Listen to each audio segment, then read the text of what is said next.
Imagine estar na mais absoluta miséria. O dinheiro acabou, não tem, sabe, nenhuma perspectiva para a próxima refeição, a depressão bateu muito forte e o desespero tomou conta de absolutamente tudo. Nossa, um cenário assustador. Sim, é terrível.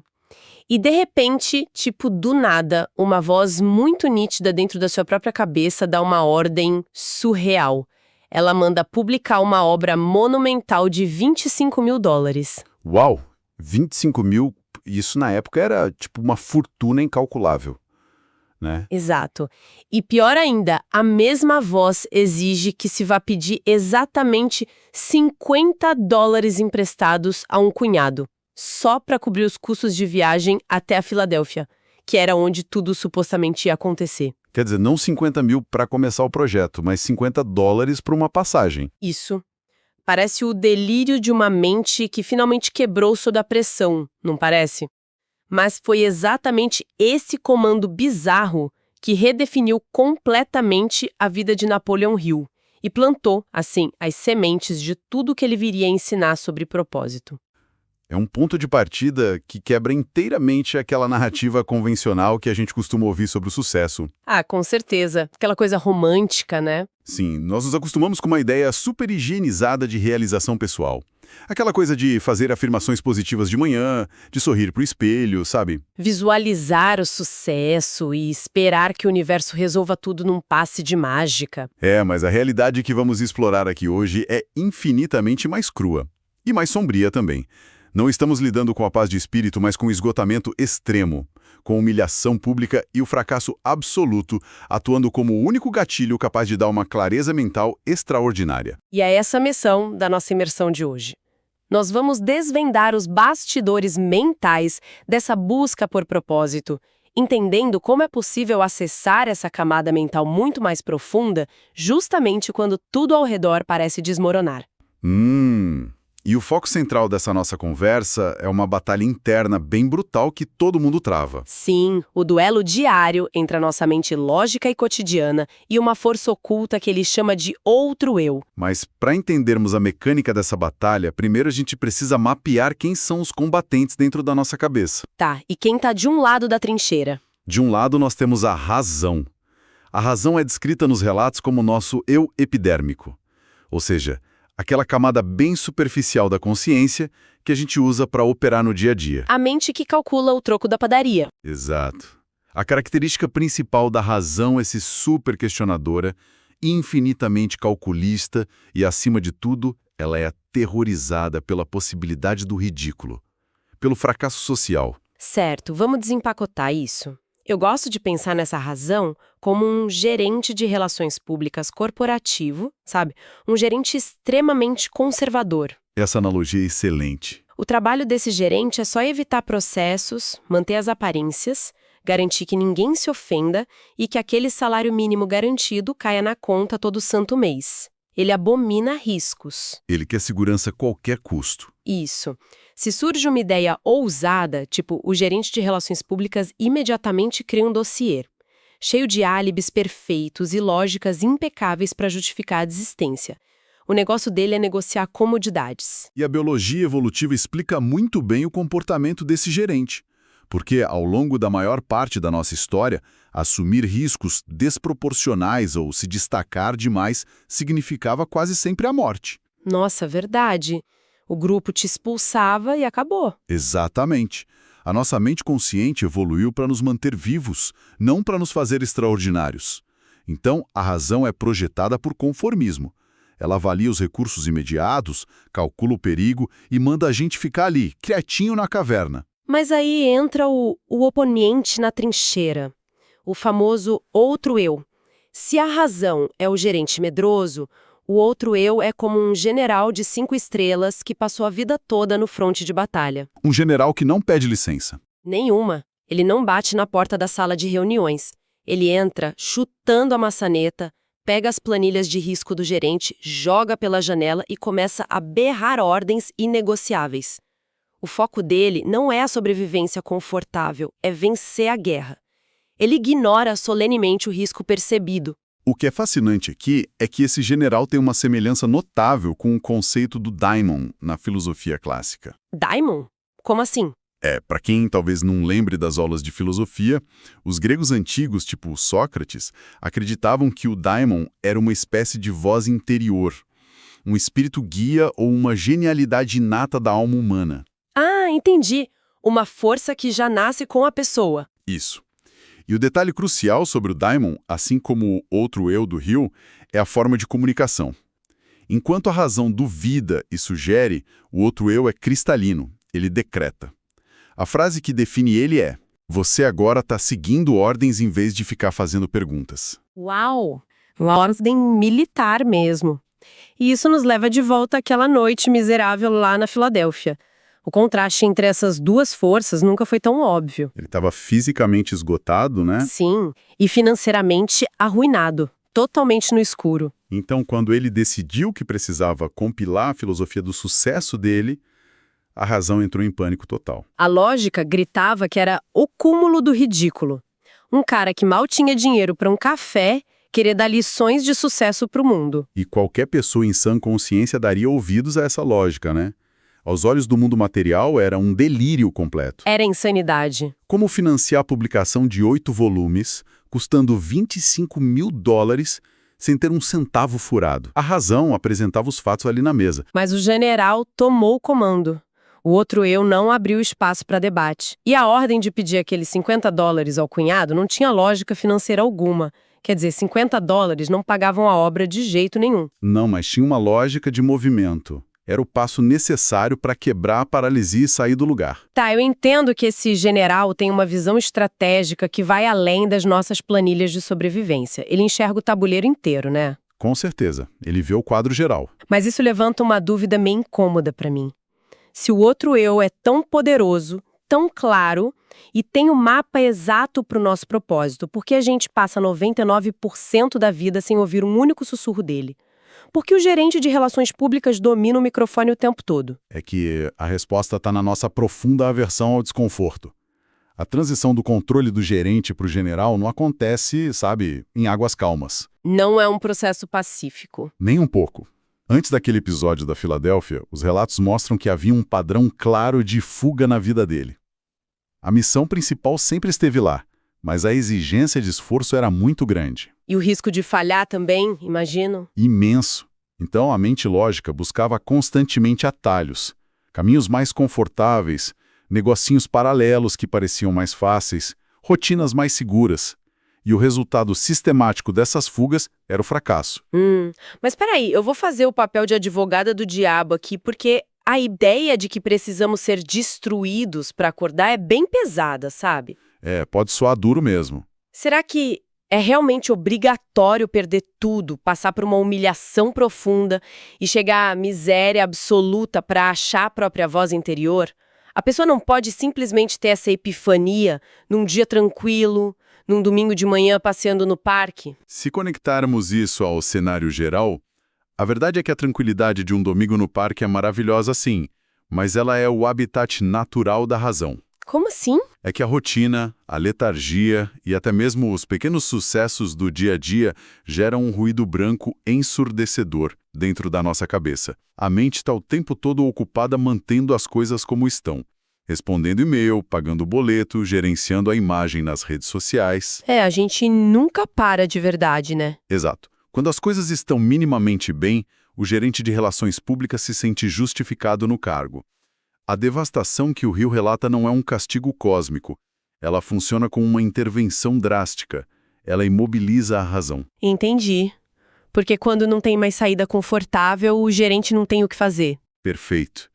O ser humano, na sua essência, só é forçado a pensar em novas formas de agir e a procurar recursos na própria alma quando as vias normais e confortáveis são sumariamente fechadas. Então, aqueles projetos alternativos que davam errado constantemente antes dele escrever a obra principal, eles eram essenciais. Completamente. Eram bênçãos disfarçadas. Nossa, porque se ele tivesse alcançado um sucesso mediano, sei lá, vendendo seguros ou gerenciando uma lojinha, ele teria se acomodado com a segurança financeira, o gerente teria ganhado o prêmio de funcionário do mês e a obra que impactou milhões nunca teria existido. Exatamente.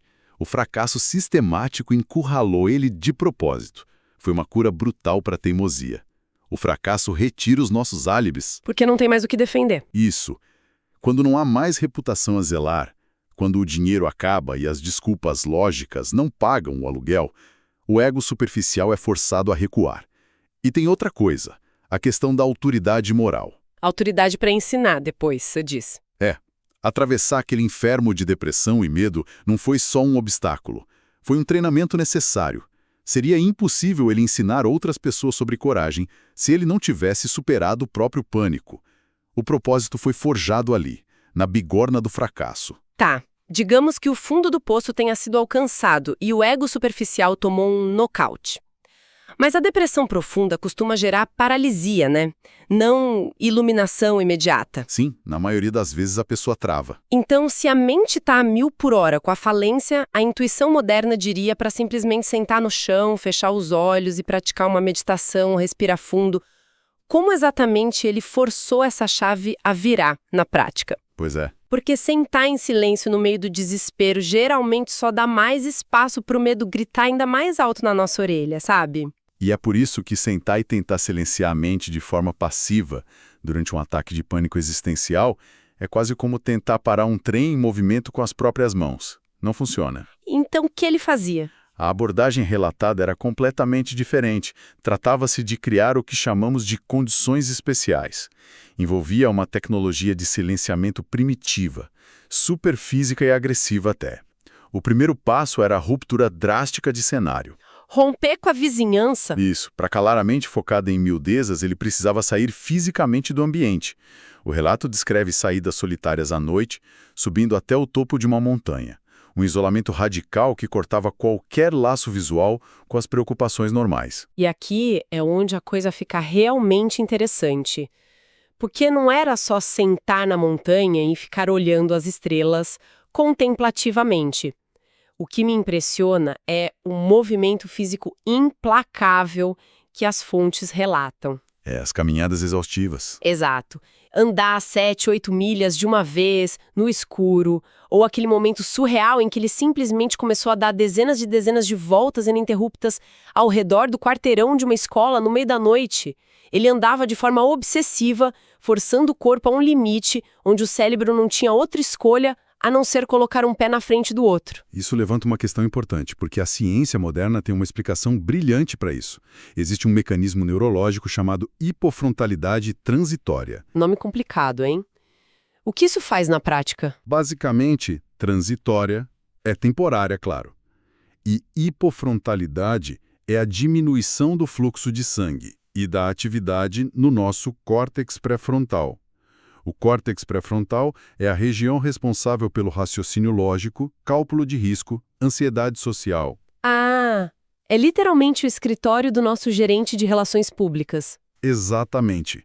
Quando o corpo é submetido a um exercício físico contínuo e exaustivo, o cérebro é obrigado a redirecionar a energia e o sangue desse escritório burocrático lá para o córtex motor, só para manter as pernas funcionando. Nossa, faz todo sentido. É a mesma lógica de um smartphone superaquecido. Sabe, pensa num celular velhinho que tá travando inteiro porque tem uns 50 aplicativos pesados abertos ao mesmo tempo. A memória RAM vai para o espaço. Sim, tem o aplicativo do medo do fracasso, o aplicativo da opinião dos vizinhos, o aplicativo do boleto atrasado. A mente está estrangulada. E o que essas caminhadas de quilômetros e quilômetros faziam era drenar ativamente a bateria do celular. Fechar os aplicativos à força, né? Isso.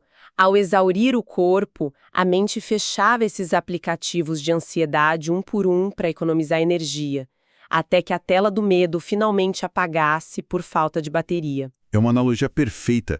E o detalhe é que a exaustão não era só física, era verbal também. Durante uma dessas caminhadas angustiantes, ele usou uma repetição obstinada, a mesma frase. Existe uma saída e vou achá-la antes de voltar para casa, repetida mentalmente e em voz alta cerca de 1000 vezes. 1000 vezes? É um absurdo de repetição. E não é um número aleatório. Quando você repete uma única diretriz 1000 vezes seguidas, Não sobra um único milissegundo livre para a mente lógica introduzir o medo. Você sufoca a ansiedade pela saturação. O medo pede o oxigênio ali. Uau! E o momento em que a bateria finalmente zera de vez e o sistema reinicia limpo é visualmente muito curioso nos relatos, porque depois de exaurir o corpo caminhando, rola uma parada brusca. Ele descreve que de repente sentiu os pés meio que cravados no chão. Os músculos relaxando todos de uma vez. Sim, e um silêncio monumental invadindo a cabeça dele. E nesse estado de transe, de imobilidade, ele subitamente une os pés e levanta a mão prestando continência, uma saudação militar ali no meio do nada, reverenciando a chegada desse general interno do outro eu. É uma cena de filme. Total. E a ironia mais perfeita é que bem na hora que ele levantou a mão, a vozinha do gerente de relações públicas tentou um último golpe, gritando: "Não faz isso, alguém pode ver e você vai parecer um completo idiota." É incrível como a preocupação com o ridículo tenta interferir bem no momento de maior clareza, né? Isso revela o quão profunda é a nossa formatação para ser conformista. O outro eu só consegue entregar a ordem final quando nós ativamente escolhemos ignorar o que os outros vão pensar. É uma conquista arrancada à força pelo esgotamento. Sim, o silenciamento não é um presente que a mente te dá com um laço de fita. É um território conquistado depois de exaurir a vaidade. Então, o que tudo isso significa para nós, para quem está acompanhando essa história? É uma dinâmica que muda completamente o jeito como a gente encara as nossas próprias crises e falhas, né? Muda de forma profunda. Porque quando a gente olha para a nossa vida, geralmente buscamos soluções super nítidas, muito confortáveis. A gente quer que a cura para nossa confusão caiba numa agenda bonitinha do Google. Mas essa nossa análise hoje sugere algo bem diferente. E bem mais doloroso. Pois é, sugere que aquele fracasso difícil de engolir, aquela demissão traumática ou um projeto que ruiu, talvez não seja um erro de percurso da nossa vida. Talvez seja a única rota possível. Exato. Talvez seja simplesmente a vida tomando uma atitude drástica e demitindo o nosso gerente de relações públicas, trancando a porta do escritório dele para que a genialidade do nosso outro eu possa assumir o controle da operação de vez. É verdade. E isso nos leva a uma reflexão final que eu acho ainda mais densa sobre os nossos desejos. Porque se prestarmos atenção à essência desse outro eu, desse general que aparece no caos, a gente nota que ele nunca dá ordens para coisas mesquinhas. Verdade. As ordens lá na história eram monumentais. Sim. Os comandos são sempre voltados para um propósito gigante, para uma utilidade pública verdadeira, para algo que ajuda muito mais gente do que só o próprio indivíduo. Ele exige grandeza. E isso abre um espaço para um questionamento bem desconfortável sobre os nossos silêncios. Como assim? E se a nossa voz interior, a nossa voz mais sábia, estiver em silêncio não porque a gente está distraído com o celular, mas porque os nossos objetivos atuais são simplesmente egoístas e pequenos demais? Nossa, é uma pílula amarga mesmo. A gente foca muito só no próprio umbigo. Pois é. Se a nossa única meta diária é só buscar um conforto, evitar crítica e acumular uma graninha extra, talvez essas ambições sejam tão triviais que o nosso general interno sequer tem vontade de sair do alojamento para ajudar. Ele não entra na guerra por causas pequenas. Uau! Isso sugere que a gente está o tempo todo procurando o significado na mera manutenção de rotina, né? E a verdadeira clareza, aquela ordem inegociável, parece exigir uma responsabilidade muito maior. É preciso que o alvo seja grande o suficiente para justificar o despertar da nossa própria genialidade. Exatamente isso. Bom, fica aí esse convite profundo para quem nos escuta refletir, não só sobre a forma como estamos caminhando, mas principalmente sobre o tamanho das coisas que estamos escolhendo buscar. Um abraço e até a próxima análise.